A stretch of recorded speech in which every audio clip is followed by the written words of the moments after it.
Parker Hayes stared at the glowing screen of his phone, the words blurring as Marcus's voice cut through the line like a knife. "It's over. Parker, I can't marry you. My family won't accept it. And neither can I anymore." The call ended with a click that echoed louder than any courtroom gavel. In that moment, the life Parker had meticulously built crumbled around him. At 34, he was a rising star at one of Manhattan's top law firms. A man who had fought his way through Harvard Law and out of the conservative shadows of his Texas upbringing. He had come out to the world 5 years ago, proud and unapologetic, only to have his fiancée of 2 years shatter their future with a single, gut-wrenching decision. The office around him felt suffocating now, the sleek glass walls reflecting a man who suddenly looked lost. Parker sank into his leather chair, his hands trembling as he set the phone down. Colleagues buzzed past his door, oblivious to the storm inside. He had met Marcus at a charity gala 3 years earlier, drawn to the banker's sharp wit and shared ambition. Their relationship had been a whirlwind of brunches in Brooklyn, weekends in the Hamptons, and quiet nights planning a wedding that was supposed to symbolize everything Parker had worked for: acceptance, stability, love without apology. But Marcus's family, rooted in old Midwestern values, had never fully warmed to the idea. Whispers at holidays, pointed questions about settling down with a nice girl had chipped away at them both. Parker had pushed through, believing their bond was stronger. Now, it was clear it wasn't. He left the office early that afternoon, the autumn air in New York crisp and unforgiving as he wandered the streets of Midtown. His mind raced with what-ifs. Should he have fought harder? Been less public about their life together? The engagement ring still sat heavy in his pocket, a reminder of the proposal on the Brooklyn Bridge that had felt like the start of forever. By evening, he found himself at a dimly lit bar in Chelsea, the kind where the crowd was a mix of professionals unwinding and those seeking something real. He ordered a whiskey neat, staring into the amber liquid as if it held answers. That's when he noticed him. Across the room, a man in his late 20s sat alone at a high-top table, sketching on a napkin with focused intensity. He had tousled dark hair, warm brown eyes that crinkled at the corners when he smiled at the bartender, and an effortless confidence that cut through the noise.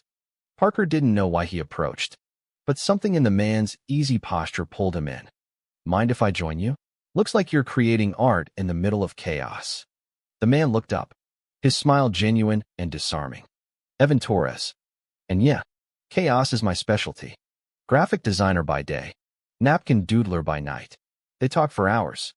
Evan was from California originally, had moved to New York for a job at a progressive ad agency, and carried himself with a quiet pride that Parker envied. He shared stories of coming out young, building a chosen family in the city, and navigating the freelance world where being openly gay was just part of his brand. Parker opened up too, the words spilling out like a dam breaking. The canceled wedding, the emptiness, the fear that maybe he wasn't meant for the kind of love he'd always craved. By the time the bar closed, they had exchanged numbers. Evan walked him to the subway, their shoulders brushing in the cool night air. "Hey, if you ever need to talk or just grab coffee, I'm around." No pressure. Parker nodded, a flicker of something new stirring in his chest. For the first time in weeks, the ache felt a little less sharp. The days that followed were a blur of routine and regret. Parker threw himself into work, burying the pain in case files and client meetings. His firm, Sterling and Klein, was prepping for a high-profile merger, and he led the team with the same precision that had earned him partner track. But at night, alone in his sleek Soho apartment, the silence pressed in. Friends called, offering sympathy and setups, but nothing stuck. Marcus had texted once, a curt apology that felt more like closure than remorse. "I hope you find what you need. I just couldn't." It was during a late-night strategy session at the office that Evan reached out. "Coffee tomorrow? I know a spot in the village with killer lattes." Parker hesitated, then agreed. They met at a cozy cafe on Bleecker Street, the morning sun streaming through the windows. Evan was already there, laptop open, his casual button-down and jeans a stark contrast to Parker's tailored suit. They fell into conversation easily, laughing about bad first dates and the absurdities of city life. Evan listened as Parker vented about the wedding plans now gathering dust, the invitations he'd had to cancel, the family who had breathed a sigh of relief at the news. "You're not defined by what he couldn't handle," Evan said, his voice steady. "You've built this incredible life. Maybe this is the push to make it even better." There was no pity in his eyes, just understanding. Parker felt seen in a way he hadn't with Marcus, who had always seemed to measure their relationship against some invisible scorecard. As the weeks turned to months, their meetings became regular. Walks in Central Park, dinners at hole-in-the-wall spots in Queens, late-night talks on Evan's tiny balcony in Bushwick. Evan introduced Parker to his circle, artists, activists, a tight-knit group that celebrated their identities without apology. Parker, who had always kept his personal life compartmentalized for the sake of his career, found himself relaxing into it. One evening, after a gallery opening where Evan's designs were featured, they shared their first kiss under the strings of fairy lights in a back alley. It was soft, unhurried, the kind that promised more than sparks. But the shadows of the past lingered. Parker's parents called from Houston, their voices laced with the same disappointment that had defined his childhood. "We always knew this phase would pass," his mother said gently. "Find a nice girl. Settle down." Parker hung up feeling raw, the old wounds reopening. Evan was there, though, pulling him into a hug that felt like home. "They'll come around. Or they won't.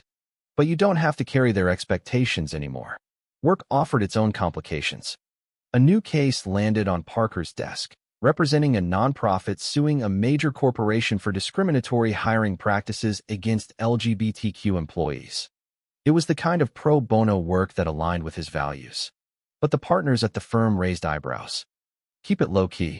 Hayes, we don't need the optics." Parker pushed forward anyway, his arguments sharpening with a fire he hadn't felt in years. Through it all, Evan was his anchor. They spent weekends exploring the city, from the High Line to hidden speakeasies, building a rhythm that felt natural. Parker started to see himself not as the man who had been left behind, but as someone stepping into his own light. Yet, deep down, he wondered if this new happiness was too fragile, too soon after the wreckage. Winter settled over New York like a heavy blanket. But for Parker, the chill outside mirrored a thawing inside. The canceled engagement had left scars, but Evan's presence was like sunlight breaking through clouds.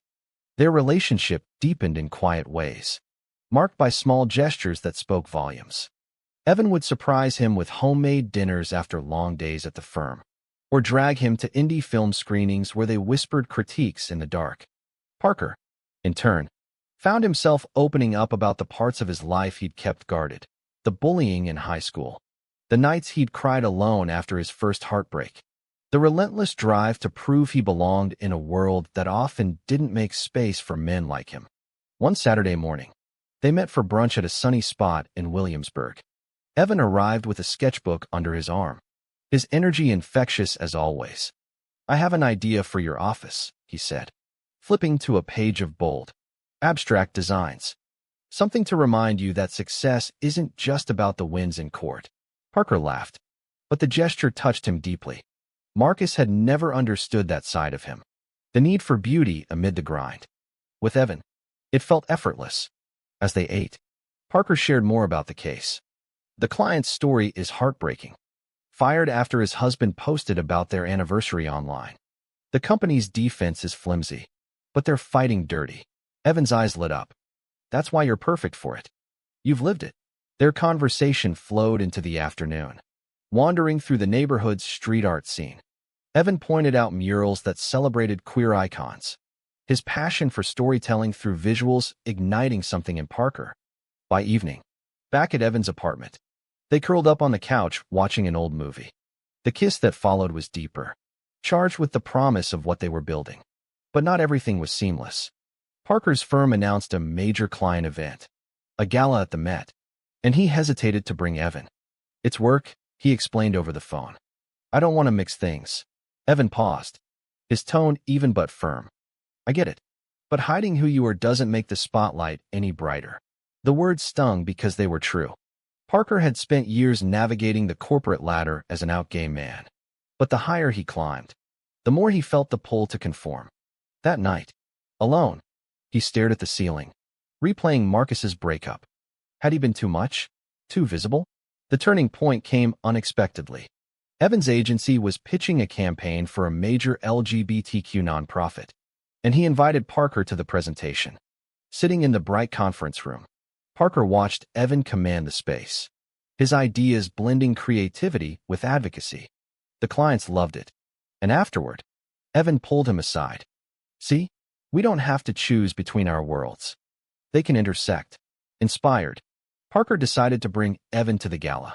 The night arrived with crisp air and twinkling lights. Parker introduced him to colleagues as my partner, the word feeling right on his tongue. Whispers followed, but so did nods of respect. For the first time, Parker felt the weight of his past lift a little. Family tensions simmered in the background. His sister, Lauren, called from Texas, her voice a mix of concern and curiosity. Mom's been asking about you. She saw that article about your case. Parker braced himself. Tell her I'm fine. Better than fine. But the call left him restless. Evan sensed it during their next hike in the Hudson Valley. The trails dusted with early snow. Talk to me, he said, stopping on a scenic overlook. Parker opened up about the years of subtle rejection, the way his parents' love came with conditions. Evan shared his own story, parents who had embraced him fully, but a brother who still struggled with acceptance. We're all works in progress, Evan said, squeezing his hand. The question is, what do we choose to build? Their bond grew through these vulnerabilities. Parker started therapy, unpacking the abandonment from Marcus and the self-doubt it had unearthed. Evan encouraged it, attending a session himself to understand better. Weekends became sacred, lazy mornings with coffee and newspapers, afternoons volunteering at a youth center where Evan taught design classes. Parker joined, mentoring young lawyers-to-be, his stories of resilience resonating. One teen, a shy kid named Alex, confided in him about coming out. How did you know it would be okay? Parker smiled. I didn't, but I chose to believe it could be. As spring bloomed, so did their intimacy, not in grand gestures, but in the everyday.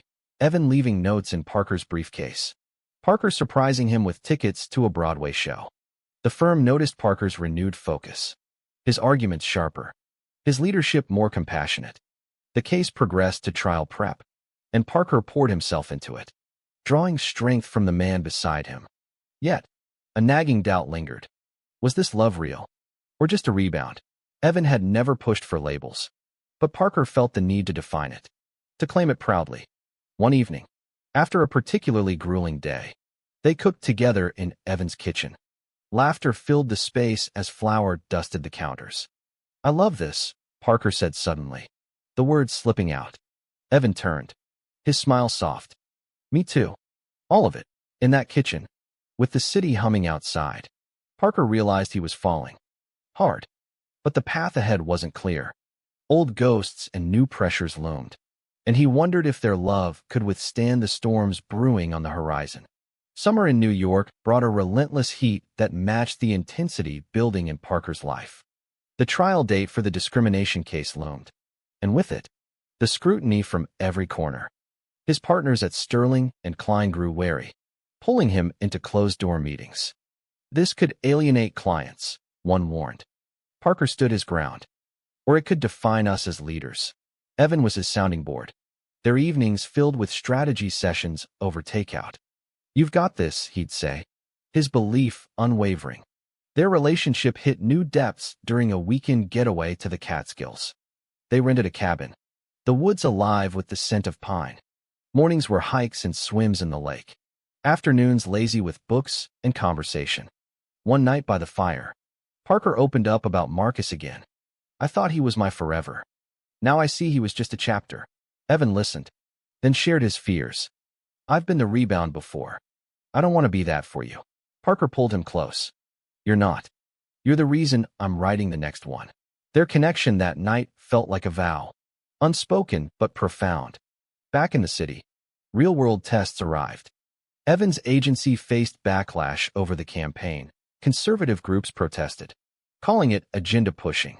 Evan came home frustrated. His usual spark dimmed. Parker cooked for him. A simple pasta dish. And they talked late into the night. This is why we fight, Parker said. For the kids who see us and know it's possible. Evan nodded. But the toll was visible. Parker suggested they go public more, posting a photo from their hike on social media. The response was mixed, support from friends, questions from family. The real storm hit when Parker's parents announced a surprise visit. They arrived at his apartment on a sweltering Friday, his mother with a casserole in hand, his father stiff in his polo shirt. Dinner started civilly, talk of work and weather. Then his father cleared his throat. We saw the news about your case. And that friend of yours. Parker set down his fork. Evan. He's my partner. The air thickened. His mother teared up. We just want what's best for you. Honey. A family. Stability. Parker felt the old shame rise. But Evan's words echoed. Choose your path. This is my family now. And it's the best thing I've ever had. The visit ended in tense hugs. But the damage lingered. Parker called Evan afterward. Voice raw. They don't get it. Evan met him at a quiet bench in Washington Square Park. The fountain splashing under streetlights. They might never. But you don't need their approval to be whole. They walked hand in hand. A small act of defiance that felt revolutionary. From there, their relationship became a source of strength. Parker advocated for more inclusive policies at the firm, citing his case as precedent. Evan landed a promotion. His designs featured in a major exhibit. Yet, cracks appeared. Marcus resurfaced via email. A long missive about regrets and second chances. I was wrong. Can we talk? Parker deleted it. But the doubt crept in. Was he truly over it? Evan sensed the shift during a dinner party with friends. You seem distant. Parker confessed the email. Evan's face fell. If that's what you want. But Parker shook his head. It's not. You're what I want. They reconciled with a promise. No more secrets. The case went to mediation. A tense room filled with lawyers and executives. Parker argued passionately, his voice steady as he recounted the client's pain, drawing from his own journey. The settlement was favorable, a win that made headlines. Evan was there in the hallway afterward, pulling him into a celebratory hug. Proud of you. In that moment, Parker felt the pride Evan had always seen in him. As fall approached, their lives intertwined further. Parker helped Evan with a portfolio for a dream job. Evan supported Parker's bid for full partnership. But the external pressures mounted. A rival firm poached a key client, citing values misalignment over the case. Parker's boss called him in. We're with you, but tone it down. He refused, the decision feeling like a line in the sand. One crisp evening, they attended a pride event in the village. The streets alive with color and energy. Evan led him through the crowd. Their hands linked. This is us, he said. Parker smiled, the weight of the year lifting. He had lost a fiancée, but gained a love that demanded he be fully himself. The future felt bright, but he knew challenges remained. Family reconciliation, career risks, the everyday navigation of a world still learning to embrace them. For now, though, in the heart of the city that had broken and remade him, Parker held on tight. The leaves turned gold and red across Central Park, mirroring the turbulence in Parker's world. The partnership vote at the firm was weeks away, and whispers in the hall suggested his advocacy had cost him allies. He's too much of an activist now, one colleague muttered in the break room. Parker overheard and confronted it head-on. If standing up for what's right is too much, maybe this isn't the place for me. The words hung heavy, but he meant them. Evan, ever the optimist, reminded him over breakfast. You've survived worse. We'll figure it out together. Their bond faced its first real test when Marcus showed up unannounced at Parker's office. Tall, polished as ever. He waited in the lobby with flowers. I needed to see you. Parker's stomach twisted. They talked in a conference room. Marcus pouring out apologies. I was scared. My parents. The pressure. But I miss us. For a split second, the familiarity tugged at Parker. The shared history.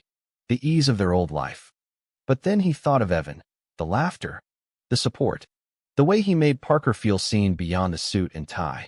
I can't, Parker said finally. I've moved on. To someone who chooses me every day. Marcus left defeated. But the encounter rattled Parker. That night, he told Evan everything over wine on the balcony. He came back, but I sent him away. Evan's eyes searched his. Do you regret it? Parker shook his head. No, but it made me realize how far I've come. They held each other as the city lights flickered below, the moment sealing their commitment. Family drama escalated when his sister Lauren visited for a work trip. She stayed with him, and over coffee, she dropped the bomb. Mom and Dad are coming for Thanksgiving. They want to talk. Parker groaned. About what? Converting me? Lauren smiled sadly. They love you, but they don't know how to show it. Evan offered to host a low-key dinner, his apartment warm and inviting. The day arrived tense. Parker's parents were polite to Evan, but the undercurrents were there, questions about his lifestyle, subtle digs at their future. As the turkey was carved, his father spoke up. Son, we worry. This life, it's hard. Kids, stability. Parker set his glass down. Evan and I are building that. On our terms. The room fell silent. But Evan squeezed his knee under the table. Later, alone with his parents, Parker laid it out. I almost lost myself trying to fit your mold. Evan helped me find it again. His mother hugged him, tears in her eyes. We just want you happy. It wasn't full acceptance, but it was a start. Work imploded next. A major client pulled out, citing the case as too political. The partners summoned Parker. We need to pivot. Step back from the activism. He refused. The room erupting. Then I walk. The threat was real. He had offers from progressive firms. Evan met him after. At their favorite rooftop bar. Whatever you decide. I'm here. They toasted to new beginnings. But the uncertainty gnawed. A misunderstanding nearly broke them. Evan had a late client meeting. And Parker, stressed from work, saw a text from an old friend on Evan's phone. Can't wait for our catch-up. Jealousy flared. He accused Evan of hiding things. After everything, Evan explained it was a platonic lunch. Hurt flashing in his eyes. You still don't trust this? They argued. Words sharp in the quiet apartment. Parker stormed out, walking the streets until dawn. The next morning, he returned with coffee and apologies. I'm scared of losing you. Like I lost him. Evan forgave, but the crack lingered. We have to choose trust every time. The climax built as the case settled out of court. A victory, but bittersweet. Parker reflected on the year, the loss, the growth, the love that had reshaped him. He accepted a new role at a boutique firm focused on civil rights. The pay cut worth the alignment. Evan celebrated with a surprise trip to the beach. Their first vacation.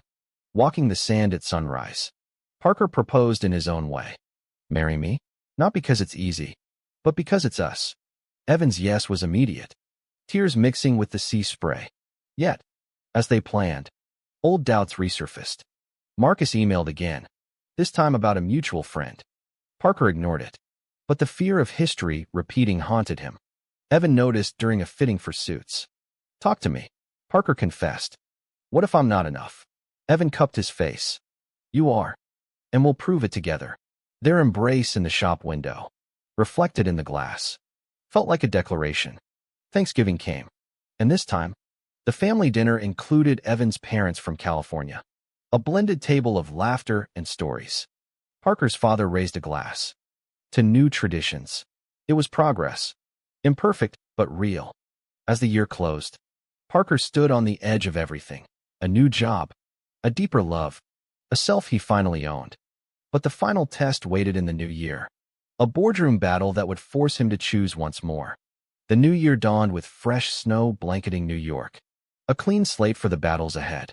Parker's move to the new firm, Equity Advocates, was seamless. His first case, a class action suit against a tech giant for anti-LGBTQ policies. The courtroom buzzed with energy as he prepared, Evan by his side at strategy dinners, his designs adorning the presentation boards.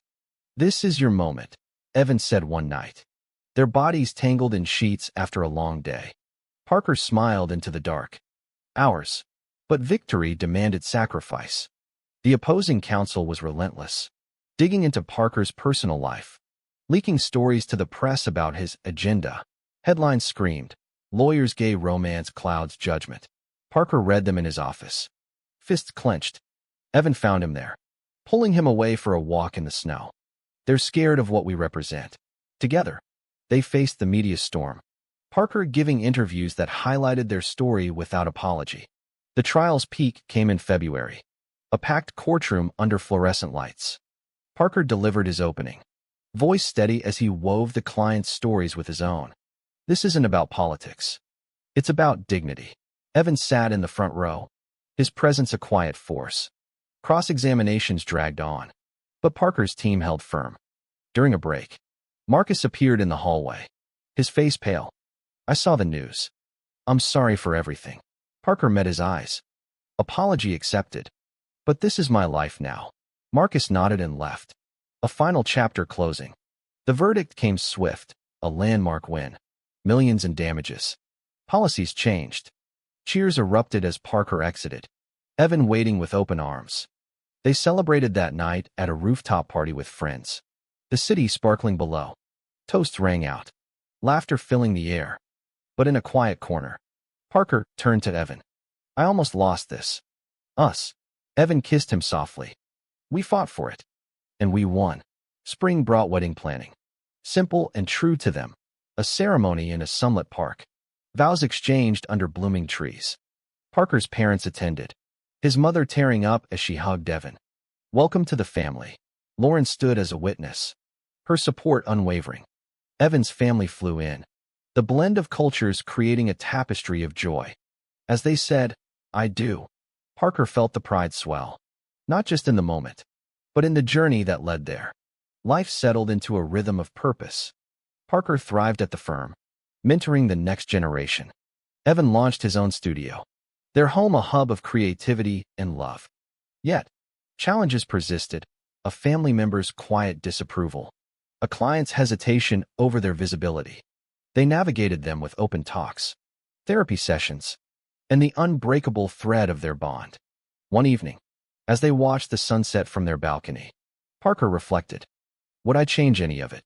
Evan shook his head. "No. It made us who we are." Their hands linked, the city alive around them. Parker knew the truth. Love, when chosen proudly, reshaped everything. Is true self-acceptance only possible after heartbreak? True or false?